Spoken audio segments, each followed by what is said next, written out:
Assalamualaikum warahmatullahi wabarakatuh. Halo semuanya teman-teman, selamat malam, selamat datang kembali di channel Ilo Bercerita dan masih bersama saya Ilo dimanapun teman-teman berada. Semoga teman-teman selalu dalam keadaan sehat walafiat tanpa kekurangan satu apapun. Amin amin ya robbal alamin.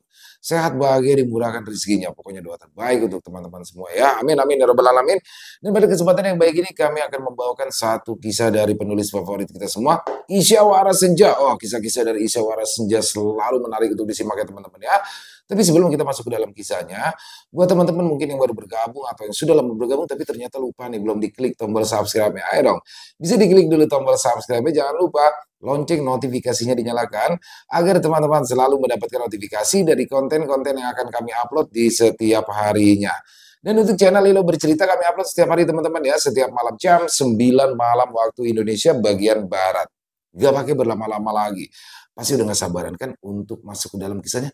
Kita langsung saja masuk ke dalam kisahnya. Kita berangkat ke rumah sakit Angker. Wanita bergaun merah di lorong rumah sakit.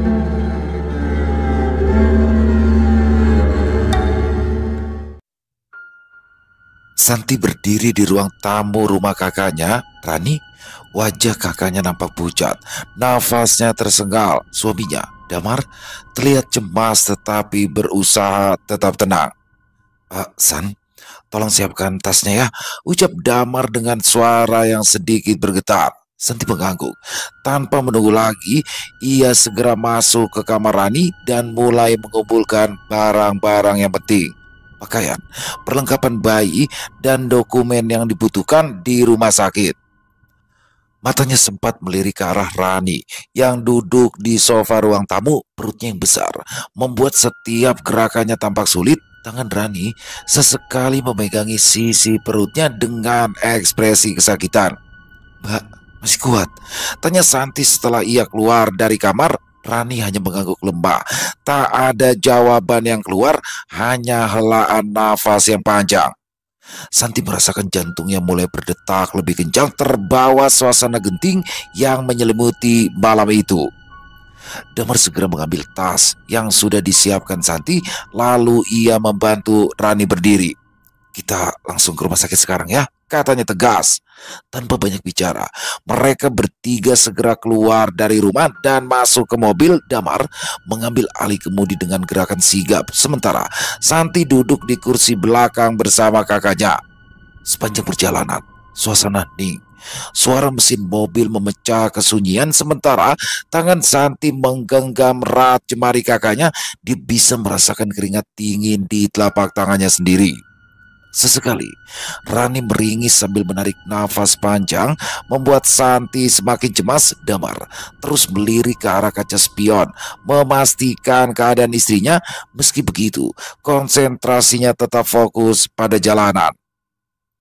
Ketika tiba di rumah sakit, seorang perawat langsung menyambut mereka. Damar dengan sigap menjelaskan kondisi Rani. Sang perawat membawa Rani ke ruang observasi. Santi mengikuti mereka dengan langkah cepat, sementara Damar berurusan dengan administrasi. Di dalam ruang gawat darurat, dokter memeriksa kondisi Rani dengan teliti. Santi mengintip di sudut ruangan, menyaksikan semuanya tanpa berani bertanya. Nafas Rani semakin berat, keringat membasahi dahinya, gerakannya tampak semakin lemah. Dokter akhirnya menggeleng pelan sebelum berbicara kepada Damar yang baru saja masuk. Kondisi ibu dan bayinya kurang stabil. Kami harus segera melakukan operasi sesar," ujar dokter dengan nada serius. "Operasi, dok?" Suara Damar terdengar serak. "Ya, ini demi keselamatan ibu dan bayinya. Jika ditunda, risikonya akan terlalu besar," dokter menjelaskan tanpa basa-basi. Damar mengangguk pelan. Jelas terlihat betapa cemasnya dia. Santi mendekat, mencoba memberikan sedikit dukungan kepada kakaknya yang kini terbaring di ranjang.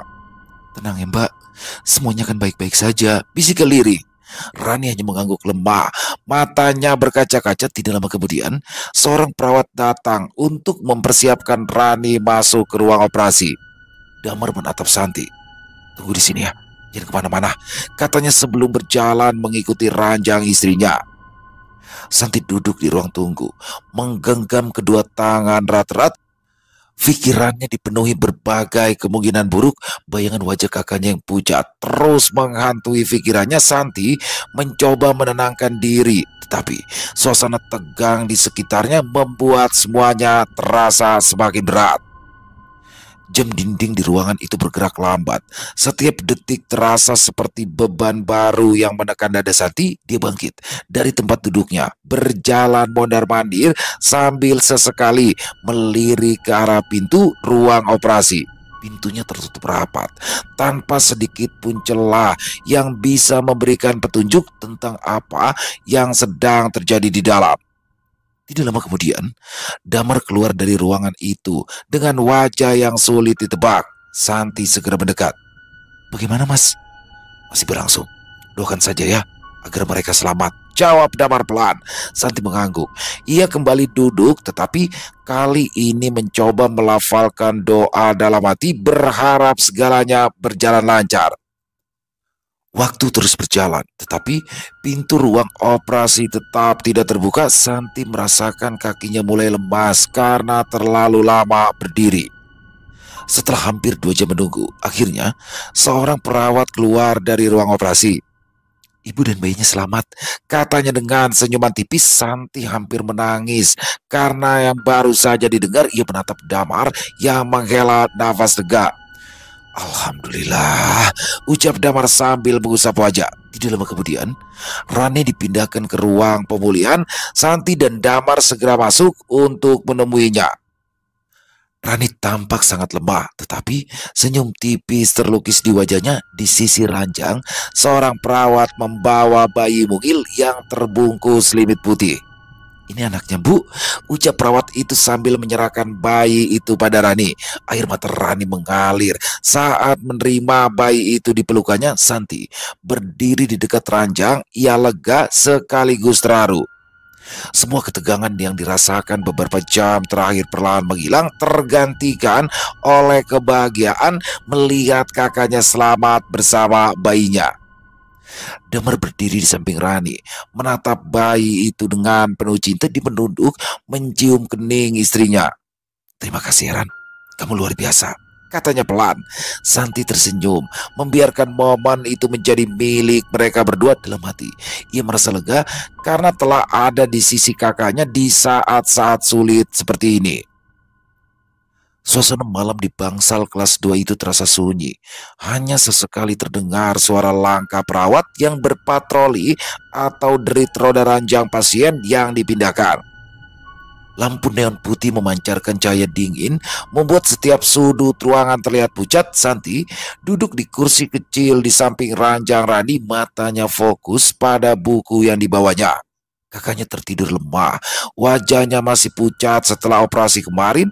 Di sisi lain ruangan, seorang perempuan parubaya yang juga baru melahirkan hanya memandang kosong ke arah langit-langit. Suasananya hening penuh duka. Tak heran, mengingat perempuan itu kehilangan bayinya di kandungan. Dia juga sendirian, tak ada kerabat yang menjaga di rumah sakit. Waktu menunjukkan pukul 1 dini hari. Udara semakin dingin menusuk tulang. Santi mencoba mengalihkan perhatiannya dengan membaca buku. Sesekali pandangannya melirik sang kakak yang terbaring di ranjang. Detak jam dinding terdengar nyaring di tengah keningan malam. Ia memeriksa suhu tubuh Rani dengan menyentuh dahinya. "Panas," gumam Santi. Perasaan cemas mulai menggerogoti pikiran. Ia mengambil kain, membasahinya, lalu meletakkannya di dahi kakaknya. Santi terkejut karena Rani mulai menggigil. Tubuhnya gemetar di bawah selimut tipis rumah sakit. Nafasnya terdengar berat disertai gumaman yang tak jelas. "Mbak, Mbak, bangun sebentar, Mbak," ujar Santi sambil menggoyang lembut bau kakaknya, tapi tak ada respon. Rani hanya bergumam lemah, nafasnya makin tidak teratur. Panik mulai menguasai Santi. Ia segera menekan bel darurat di samping ranjang. Tombol itu dipencetnya berkali-kali, tetapi tidak ada tanda-tanda bahwa suster akan datang. Santi menekan lebih keras, berharap suara nyaring yang keluar dari tombol itu bisa memanggil perhatian siapapun di ruang perawat. "Kok gak ada yang datang sih?" Gerutunya sambil terus memencet bel. Ia melirik Rani yang kini wajahnya terlihat semakin merah seperti terbakar dari dalam. Santi mencoba menekan bel lagi, kali ini lebih lama, tapi masih tidak ada reaksi. Ruangan itu tetap sunyi. Hanya suara nafas berat Rani yang terdengar semakin jelas. Perasaan putus asa mulai menyelinap. Pikirannya berputar memikirkan langkah apa yang harus diambil. Lalu Santi berdiri dari kursinya dengan gerakan cepat. Dia melangkah keluar ruangan, sempat berhenti sejenak di depan pintu, menoleh ke arah Rani untuk memastikan kakaknya tetap di tempat. Perempuan di ranjang sebelahnya memandang dengan tatapan kosong. Tanpa mengucapkan sepatah kata pun Santi meringis karena sadar tidak bisa mengharapkan bantuan dari penghuni ruangan. Tanpa berpikir panjang lagi, ia pun berlari ke arah lorong menuju ruang suster. Lampu lorong yang redup membuat suasana terasa mencekam. Bayangannya sendiri menari-nari di dinding. Mengikuti setiap gerakannya, suara langkah kakinya yang tergesa bergema di koridor yang sepi. Nafasnya mulai memburu, bercampur dengan ketegangan yang menjalar ke seluruh tubuhnya.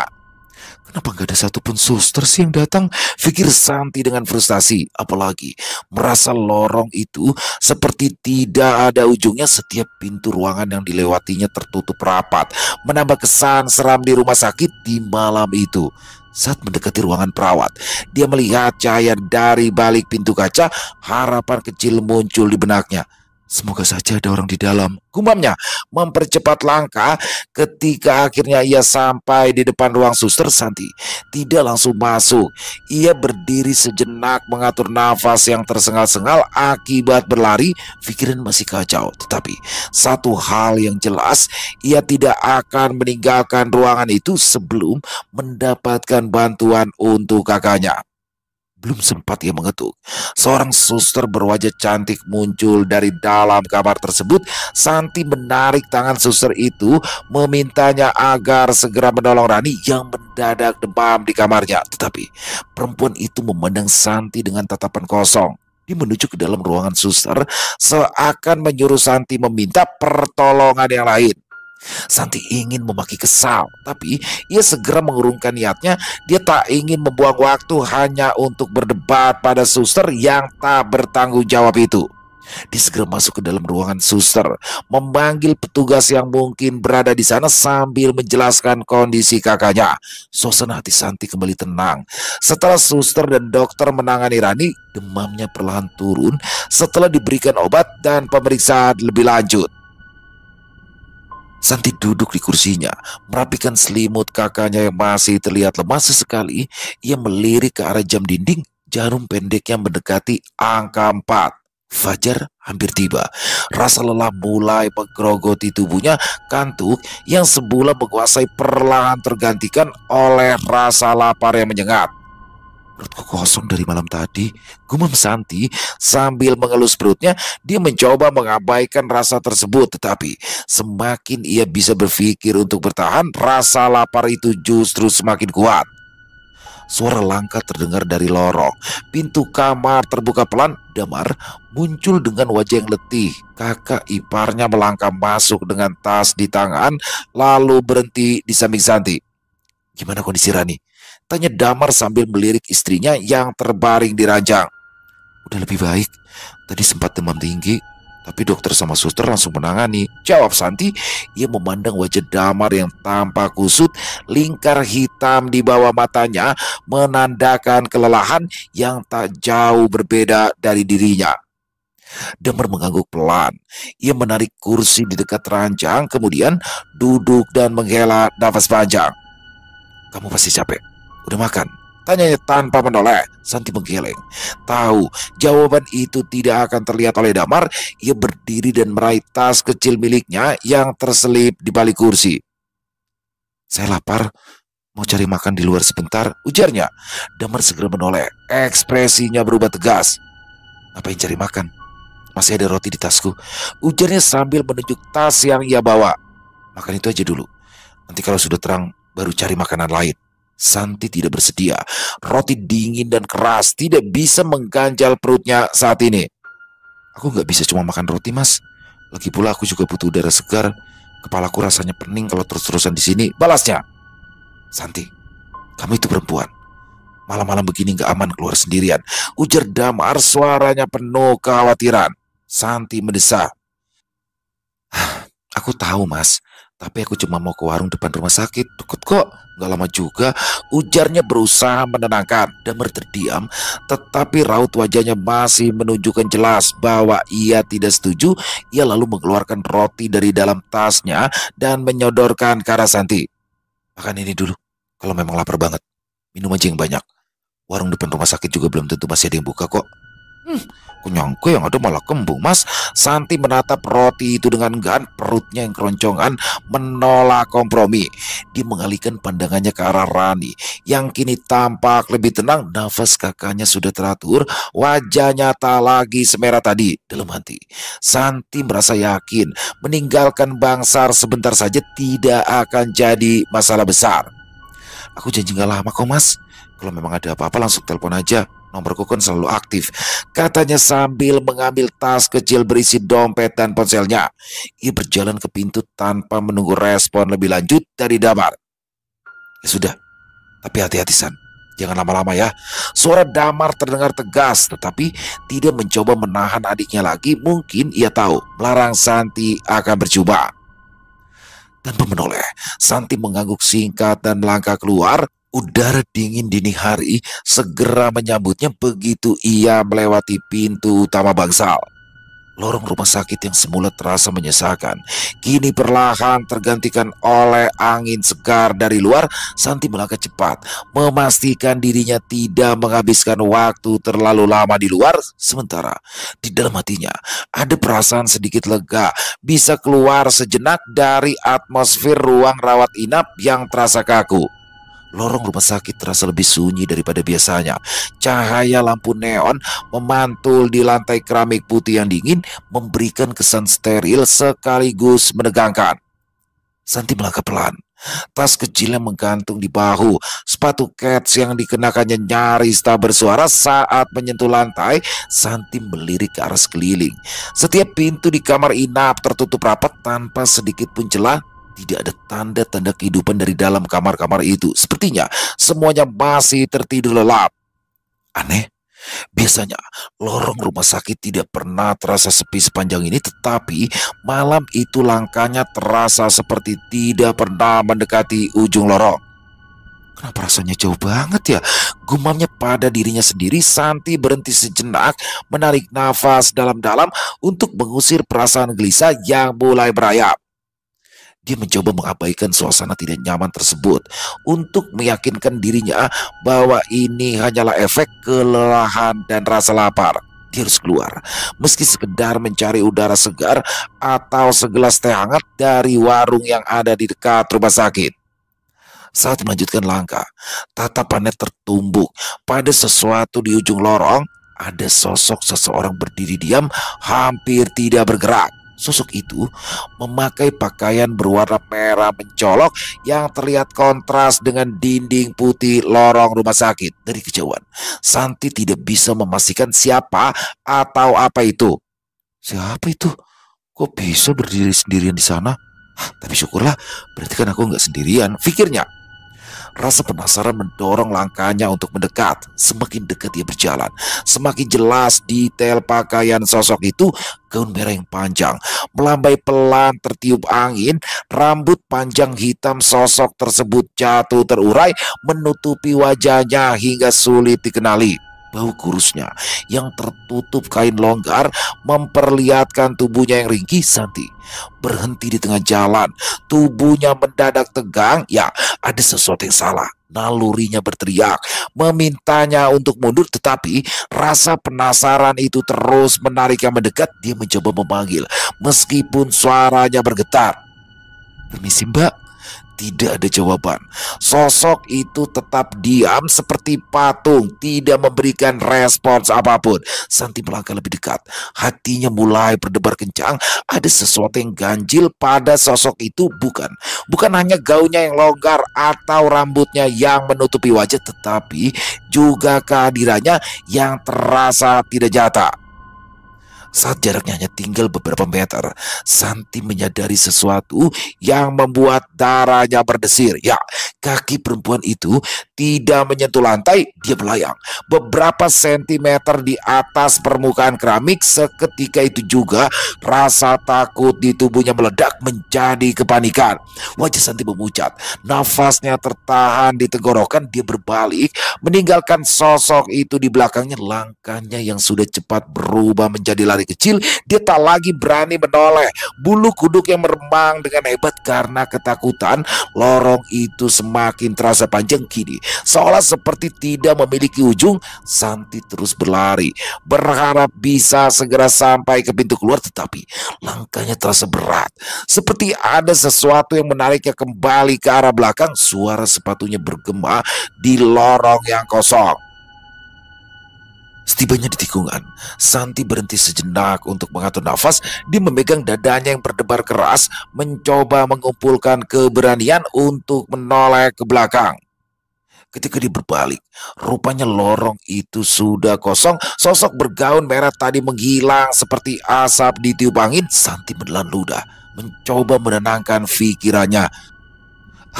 Mungkin aku cuma kecapean sampai berhalusinasi, bisiknya tanpa berpikir panjang. Dia melanjutkan langkah, kali ini lebih cepat, berharap bisa segera sampai di luar rumah sakit. Santi menggigit bibir bawahnya, menahan diri agar tidak lagi terlalu larut dalam ketakutan. Dia mempercepat langkah, melewati beberapa ruang inap yang pintunya masih tertutup rapat. Hanya cahaya kecil dari lampu tidur di balik kaca pintu yang menunjukkan bahwa ruangan-ruangan itu tidaklah kosong. Sesekali ia merasa seperti mendengar langkah lain di belakang. Suaranya halus, nyaris seperti gesekan kain di lantai. Tetapi setiap kali dia berhenti untuk memastikan, tidak ada apa-apa. Tidak ada apa-apa, cuma perasaanku aja. Ini cuma perasaan aku aja, katanya dalam hati, mencoba meyakinkan diri. Tapi rasa dingin di tengkuknya tak mau hilang. Perasaan itu semakin menguat, seperti ada sepasang mata yang memperhatikannya dari kejauhan. Santi akhirnya melihat pintu keluar di ujung lorong. Lampu neon hijau bertuliskan exit, seolah menjadi penyelamat di tengah situasi yang semakin membuatnya gelisah. Dia mempercepat langkahnya lagi, hampir berlari, akan tetapi lagi-lagi langkahnya terhenti mendadak. Dari sudut matanya dia melihat sesuatu bergerak di sisi kiri lorong, tepat dekat ruang peralatan medis. Jantungnya kembali berdebar. Dengan perlahan dia menoleh. Di sana, di balik bayangan, sosok perempuan bergaun merah kembali terlihat. Kali ini ia tampak lebih jelas. Rambut hitam panjangnya masih menutupi wajah, tetapi Santi bisa melihat bahwa gaun itu terlihat usang dan kotor, seperti tidak pernah dicuci selama bertahun-tahun. Baunya yang kurus terlihat semakin menonjol, sementara lengannya tergantung lemas di sisi tubuh. Santi terpaku, kakinya terasa seperti tertanam di lantai, tidak bisa digerakkan. Dia ingin berlari, tapi tubuhnya menolak. Perempuan itu mulai bergerak pelan-pelan, melayang mendekat. Santi, suara serak itu terdengar menyapanya, hampir seperti bisikan, tapi cukup jelas untuk membuat bulu kuduk Santi berdiri. Dengan sekuat tenaga, Santi memaksa tubuhnya untuk bergerak. Ia memutar tubuh dan berlari sekuat tenaga menuju pintu keluar. Suara langkahnya menggema di lorong yang terasa semakin sepi. Santi melesat melewati pintu keluar lorong rumah sakit. Ia hampir kehilangan keseimbangan karena kakinya yang gemetar. Nafasnya tersengal-sengal, matanya sesekali melirik ke belakang untuk memastikan tidak ada yang mengejarnya. Dalam kepanikan itu, dia tidak menyadari langkahnya semakin cepat hingga brak! Tubuhnya menghantam seseorang yang berdiri di depan, membuatnya hampir terjatuh. Kedua tangan kasar yang sigap menangkapnya menghentikan kejatuhannya. Hati-hati mbak, suara lelaki itu terdengar kaget. Santi mendongak. Seorang satpam dengan seragam biru gelap berdiri di depannya. Wajahnya tampak bingung sekaligus khawatir, apalagi melihat wajah Santi yang pucat pasi. Satpam itu menggenggam bahu Santi dengan tegas, mencoba menenangkan wanita yang jelas-jelas ketakutan. Mbaknya kenapa? Kok lari-larian begini? Apa dia ngejar? Tanyanya sambil menunduk sedikit agar ia bisa melihat wajah Santi lebih dekat. Santi mencoba mengatur nafas, tetapi kata-kata yang ingin ia ucapkan malah tersangkut di tenggorokan. Dia memegangi dadanya yang terasa sesak, lalu menunjuk-nunjuk ke arah lorong di belakangnya. "Di sana ada perempuan, bajunya merah," ujarnya terpatah-patah. Satpam itu memandang ke arah yang ditunjuk Santi. Lorong itu tampak tenang seperti biasanya. Tidak ada suara, tidak ada gerakan. Dia kembali menatap Santi dengan dahi berkerut. "Mbaknya tenang dulu. Coba cerita pelan-pelan. Perempuan mana yang Mbak maksud?" Santi menggeleng, berusaha menjelaskan meski suaranya masih gemetar. Dia dia berdiri di ujung lorong, rambutnya panjang, nutupin wajah, bajunya bajunya gaun merah yang lusuh, tapi dia nggak napak di tanah." Mata satpam itu melebar sejenak sebelum dia cepat-cepat menutup ekspresinya. Dia mengangguk pelan, lalu menggenggam lengan Santi dengan lembut. "Mbaknya tenang aja ya. Mungkin Mbaknya salah lihat atau lagi kecapean." Santi membuka mulut ingin membantah, tetapi rasa lelah kembali menyergap tubuhnya. Dia menyadari betapa lemahnya dirinya saat ini, baik secara fisik maupun mental. Baunya merosot. Dia mengusap wajahnya dengan kedua tangan. Mungkin memang benar. Aku cuma terlalu capek," bisiknya pelan, lebih kepada dirinya sendiri. Satpam itu mengangguk lagi, kali ini dengan senyum tipis untuk mencoba menenangkan. "Begini aja Mbak, Mbaknya kelihatannya lemes. Sudah makan belum?" tanyanya sambil melirik jam di pergelangan tangannya. "Masih ada warung nasi goreng yang buka di luar. Kalau memang Mbak mau, saya bisa antar." Santi ragu sejenak, rasa lapar yang sudah lama ia abaikan kini menyerang perutnya dengan hebat. Dia mengangguk pelan. "Iya, tadi saya memang mau keluar karena mau cari makan." Satpam itu tersenyum. "Oke, baik Mbak. Ayo, saya antar. Di luar aman kok." Dia melangkah lebih dulu, mempersilahkan Santi mengikutinya. Langkahnya tenang, memberi kesan bahwa semuanya baik-baik saja.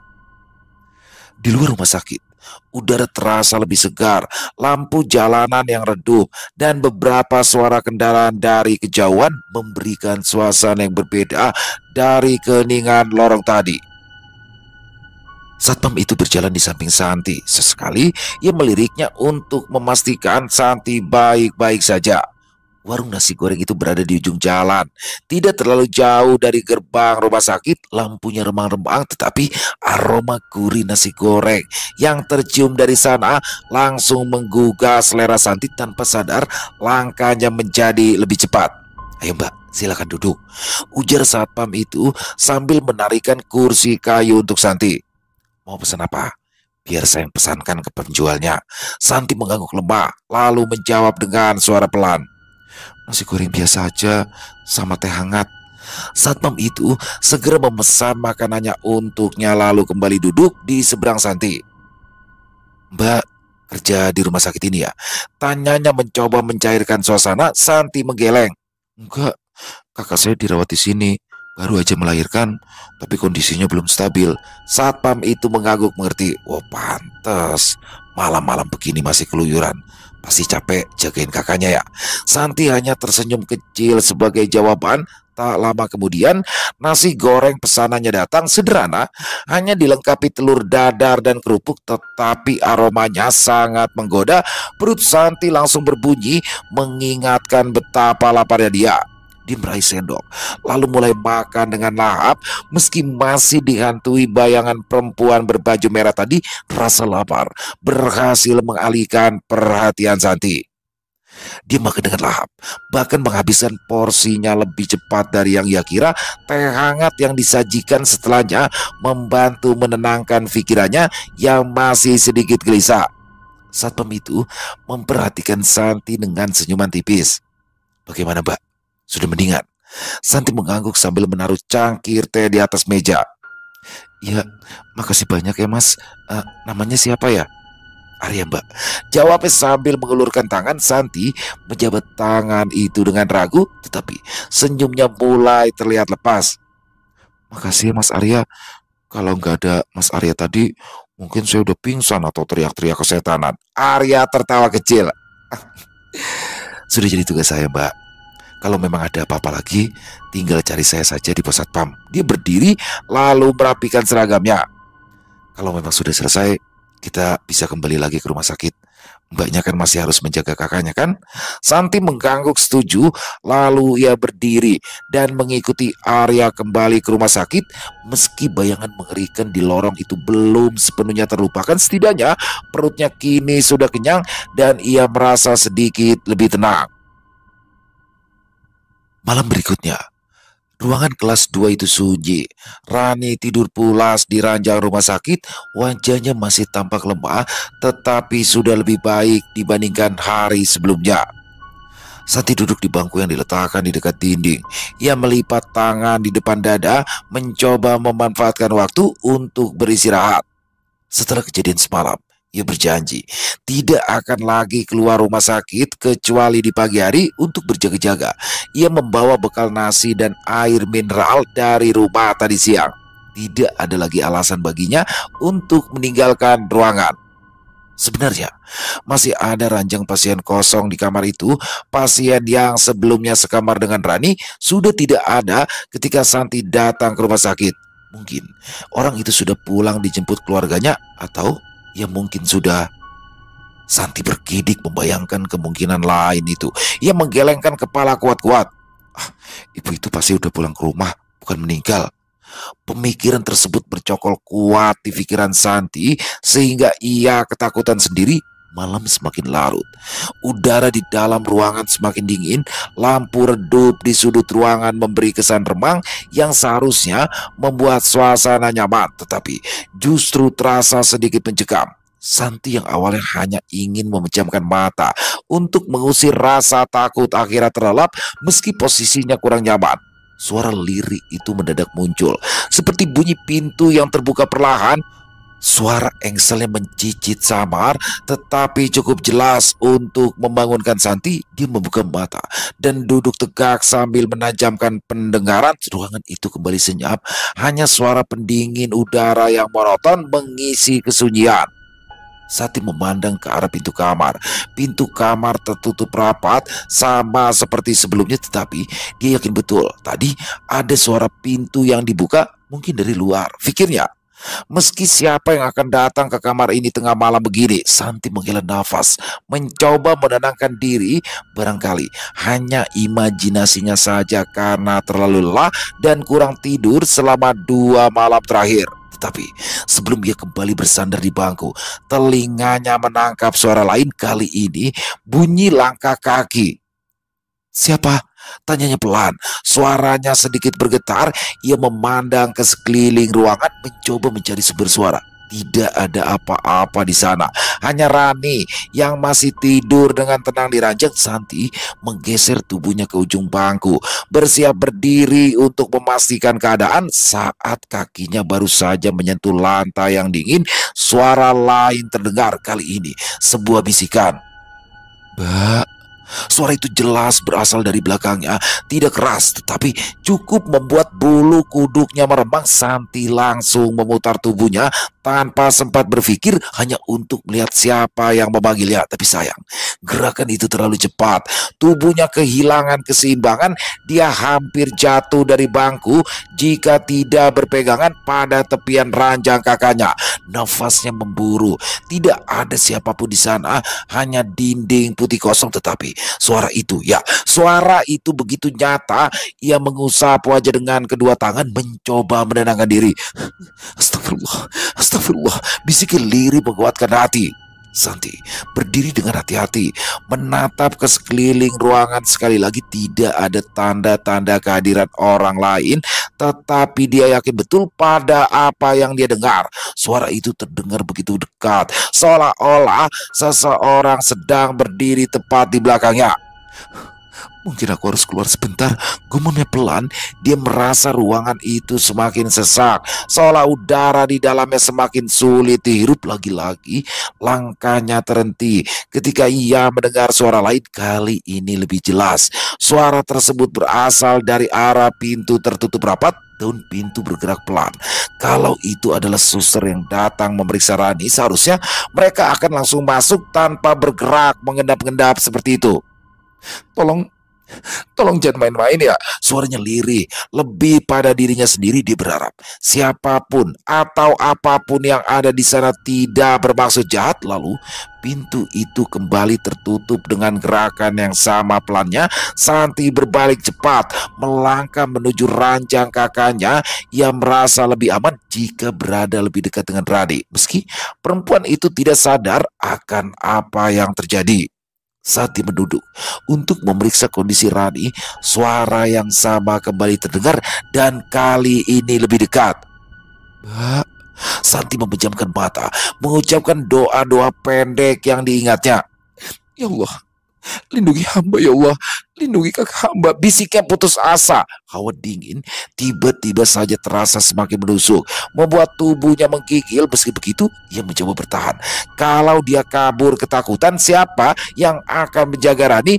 Santi memutuskan untuk duduk di bangku lagi. Kali ini punggungnya sengaja bersandar ke tembok agar dia bisa melihat seluruh ruangan sekaligus. Dia tidak mau kehilangan kewaspadaan. Apapun yang ada di ruangan tersebut, Santi sadar dirinya harus bertahan hingga pagi tiba. Heningan malam semakin mencekam. Santi berusaha duduk tenang di bangku panjang dekat ranjang. Hatinya terus berdebar kencang. Setelah mendengar bisikan tadi, nafasnya pendek-pendek seakan udara di ruangan itu menjadi lebih tipis. Dingin yang menusuk kulit membuat Santi merapatkan jaket tipisnya. Kedua tangannya menggenggam kuat tepian bangku, mencoba mencari ketenangan. Tapi ketakutan itu terus menguasai. Dia tidak bisa keluar meski ketakutan. Tanggung jawab untuk menjaga kakaknya membuat Santi terpaksa bertahan. Pada saat itu, tiba-tiba saja pundaknya terasa disentuh oleh sesuatu yang dingin halus, tapi berhasil mengirimkan rasa menggigil ke tulang punggungnya. Santi tersentak. Dia tidak berani langsung menoleh. Sentuhan itu terasa jelas, bukan sekedar imajinasi. Jemarinya berjari lentik menekan pundaknya dengan lembut, sekaligus membawa hawa yang sangat dingin. Dalam waktu yang bersamaan, lampu di ruangan itu mulai berkedip. Awalnya perlahan, kemudian semakin cepat, hingga menciptakan suasana yang semakin kacau. Bayangan-bayangan dinding bergerak liar, seolah ada sesuatu yang tak kasat mata menari-nari di sana. Aroma menyengat tiba-tiba saja memenuhi ruangan. Aroma bunga melati yang sangat tajam, begitu pekat hingga membuat Santi nyaris muntah. Ia menutup hidung dengan satu tangannya sementara tubuhnya mulai bergetar hebat. Tenang Santi. Ini cuma hayalan, ini cuma hayalan. Ia bergumam diri, mencoba menenangkan diri meski hatinya tahu ini bukan sekedar bayangan. Sentuhan itu masih ada di pundaknya. Akhirnya, dengan seluruh sisa keberanian yang terkumpul, Santi melirik ke arah belakang. Perlahan ia memutar kepalanya, matanya berusaha menyesuaikan diri dengan kedipan cahaya yang terus berubah. Sosok itu berdiri tepat di belakangnya. Ya, perempuan yang ia lihat tadi malam, perempuan yang berpakaian serba merah dengan rambut panjang yang menutupi wajahnya. Kali ini sosok itu berdiri sangat dekat, hanya beberapa sentimeter dari tubuh Santi. Pakaian merahnya terlihat semakin pudar, seperti kain usang yang sudah lama dipakai. Rambut hitamnya menjuntai kusut, sebagian menutupi wajah, membuatnya sulit dikenali. Santi menahan nafas, tubuhnya terasa kaku, seolah darah di dalamnya berhenti mengalir.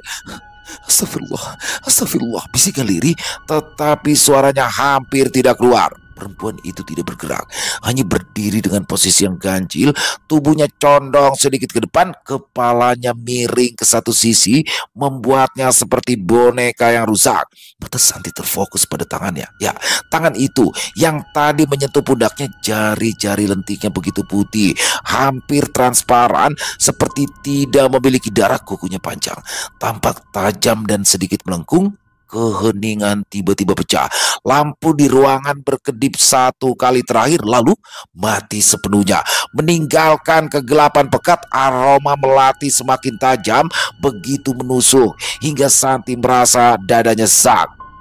Dalam gelap, Santi merasakan nafas hangat di lehernya. Begitu dekat, bulu kuduknya berdiri, tubuhnya bergetar hebat. Dia ingin berteriak, tetapi suaranya seolah tersangkut di tenggorokan. Mendadak ada suara kecil di telinganya. Bukan kata-kata, hanya sebuah bisikan pelan yang tak dapat dimengerti. Bisikan itu semakin lama semakin keras, seolah memenuhi seluruh ruang di kepalanya.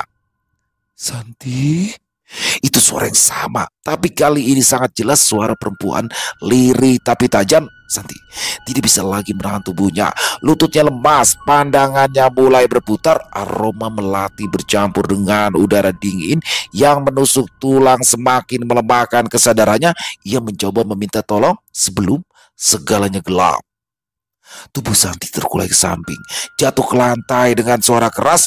Perempuan bergaun merah itu tetap berdiri di sana, memandangi tubuh Santi yang tergeletak dengan kepala yang sedikit miring. Rambut hitam panjangnya tetap menutupi wajah. Ruangan itu kembali sunyi.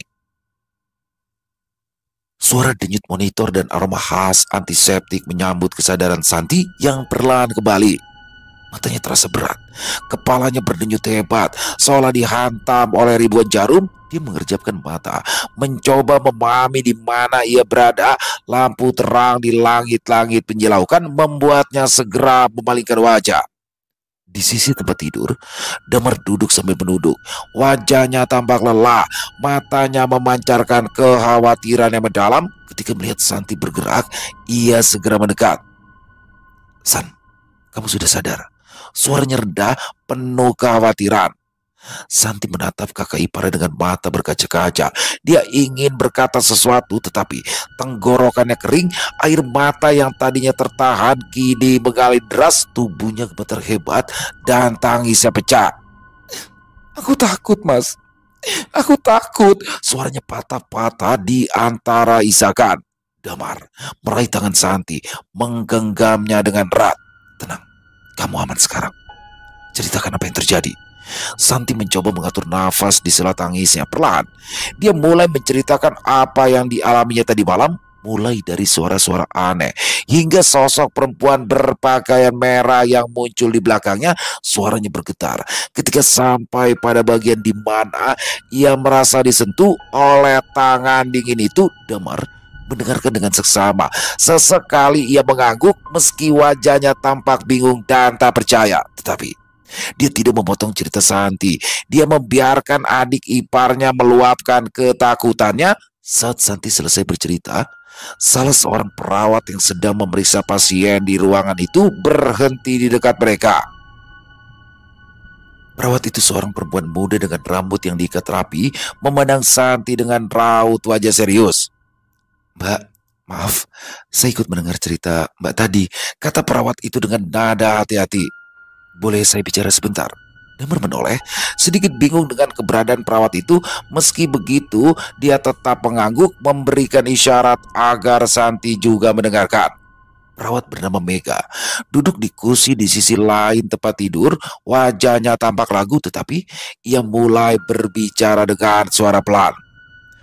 "Mungkin ini hanya kebetulan, tapi sekitar seminggu yang lalu ada seorang perawat di rumah sakit ini meninggal dunia karena kecelakaan. Dia masih muda, usianya sekitar 20-an. Santi menahan nafas, tubuhnya kembali menegang. "Meninggal? Meninggal di mana?" "Dia kecelakaan sepulang kerja. Waktu itu sudah malam, dan katanya dia sedang terburu-buru pulang. Mobil yang menabraknya kabur, lalu dia meninggal di tempat." Mega menghela nafas. "Beberapa dari kami percaya kalau dia belum ikhlas. Kadang ada yang mengaku melihatnya di lorong rumah sakit, terutama di malam hari, menggunakan pakaian merah yang dipakainya hari itu." Ucapan Mega membuat Santi terdiam. Pikirannya langsung kembali pada sosok perempuan berpakaian merah yang dilihatnya tadi malam. Aroma melati yang menyengat, tangan dingin itu, semua terasa masuk akal sekarang. "Mungkin itu dia," bisik Santi dengan suara yang nyaris tak terdengar. Perawat itu tak langsung menjawab, hanya menatap Santi dengan raut wajah yang penuh simpati. "Kami tidak tahu pasti, Mbak. Tapi kalau memang benar, mungkin dia hanya ingin menyampaikan sesuatu. Kami juga berusaha mendoakannya agar tenang." Santi kembali menangis. Ketakutan dan kelelahan bercampur aduk dalam pikirannya. Ia memegang tangan Damar erat, seperti anak kecil yang tak mau ditinggal sendirian. Mas, aku nggak mau di sini lagi. Aku nggak kuat. Tolong mas, aku nggak bisa. Santi beratap. Suaranya terdengar putus asa. Damar menepuk punggung tangan Santi dengan lembut. Hatinya miris melihat adik iparnya yang biasanya ceria kini begitu ketakutan. Sudah tenang. Mas janji kamu gak akan perlu kesini lagi. Mas akan mencari orang untuk menjaga Rani. Kamu istirahat di rumah aja ya. Santi merasa sedikit lega karena Damar berjanji untuk mencari orang menggantikannya menjaga Rani. Damar berdiri dari kursinya, mengambil selimut, menutupi tubuh Santi yang terlihat menggigil. Kamu istirahat dulu. Besok pagi Mas antar pulang. Santi tidak menjawab, hanya mengangguk pelan. Malam itu, meski tubuhnya lelah dan matanya berat, Santi tidak bisa memejamkan mata. Setiap bayangan gelap di sudut ruangan terasa seperti ancaman. Aroma melati yang sempat muncul di pikirannya kembali, meski tidak nyata. Sepertinya kejadian ini akan menghantuinya untuk waktu yang lama, amat sangat lama. Selesai. Oh, luar biasa kisah dari Isyawara Senja. Oh, Santi ini hebat juga ya, bisa bertahan begitu setelah melihat kejadian seperti itu. Jadi memang rumah sakit itu menjadi tempat yang menyeramkan ketika pikiran kita kalut dan suasananya malam hari. Ya, entah gimana emang hawanya begitu ya buat teman-teman mungkin yang pernah jaga di rumah sakit, tapi yang rumah sakitnya agak-agak tua ya, kan ada beberapa rumah sakit yang bangunannya masih kayak bangunan arsitek zaman Belanda ya, itu ada beberapa tuh, itu emang hawanya beda banget ya.